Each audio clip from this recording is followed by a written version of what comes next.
Hello guys, samahan nyo nga pala ako at tayo kukuha ng gulay ni Purok. Ayun nga pala si Purok, tinitingnan niya yung kanyang mga gulay. Mamaya pag alis niya, kumuha tayo ng ilang pirasong gulay para ihalo natin sa ating lulutuing sinigang na ulo ng baboy. Tara guys, samahan nyo ako, lulutuin na natin. Pag alis ni Purok, kukuha na tayo ng gulay. Hintayin lang natin siyang umalis. At ayan na nga guys, dahil umalis na si Purok, aking pinesto na yung aking camera. At umpisa na natin kumuha ng gulay. Marami siyang pananim dito sa harapan ng aking junk shop. Naglagay siya ng mga pananim. May kangkong, mayroong kamoting baging, may sitaw, may okra, may patola, at may kamatis. Kaya kailangan natin makakuha tayo ng pangrekado. Wala tayong kamatis, kukuha tayo ng kamatis. Uy, ito pala At eto na nga guys, nakakuha na ako ng mga gulay. Akin ang hihiwa-hiwain ang aking mga pangrekado. Yun na nga, pinabilisan ko na dahil magtatanghali na, kailangan maluto na to, matagal na pakuluan to, kaya yan, hiniwa-hiwa ko na yung kamatis guys at yung sibuyas na ating ihaha. At ayan na nga, nag-magic po. Hindi naman pala marunong mag-edit. Sakto na, nagluwa na sa buong baboy yan. Dingas na nga pala ako dyan ng apoy na ating gagamitin sa ating pagluluto. Pagano na.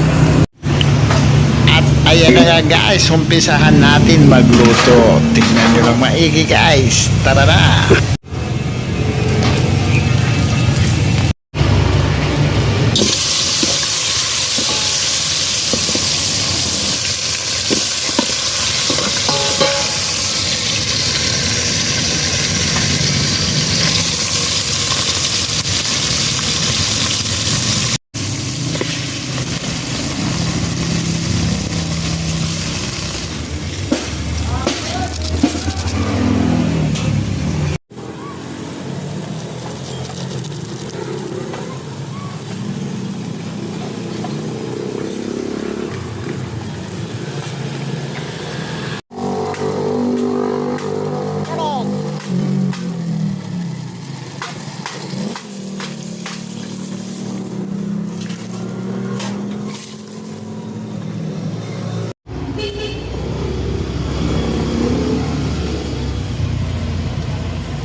Ayan na guys, medyo matagal-tagal na pakuluan yan.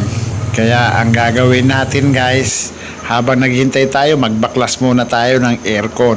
Kasi dito lang to sa harap ng junk shop natin, doon lang ako nagluto. Kaya baklasin muna natin tong aircon para hindi tayo mainip. Ganyan lang pagbabaklas guys, napakabilis, di ba? Hataw na hataw. Sarap. Init.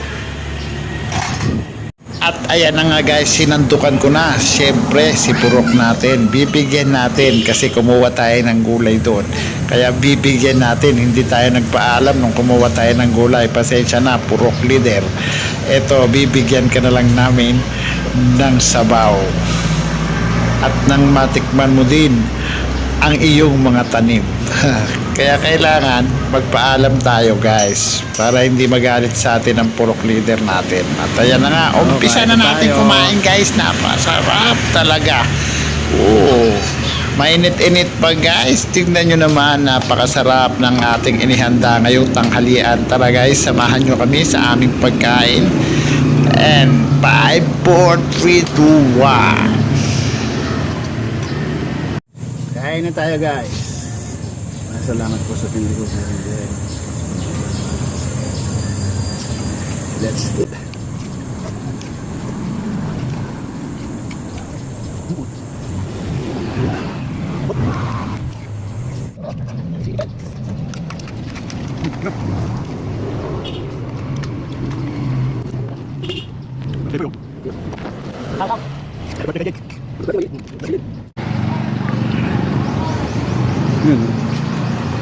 Sarap ba? Masarap?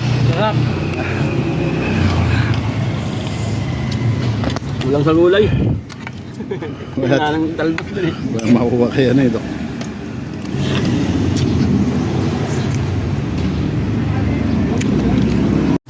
At salamat nga pala kay Purok Leader at nagtanim siya ng mga gulay dito sa tapat ng aming junk shop. Meron na kaming gulayan.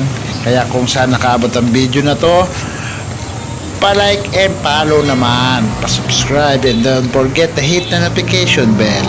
At maraming salamat po sa inyong panonood. Salamat po. Hanggang sa muli.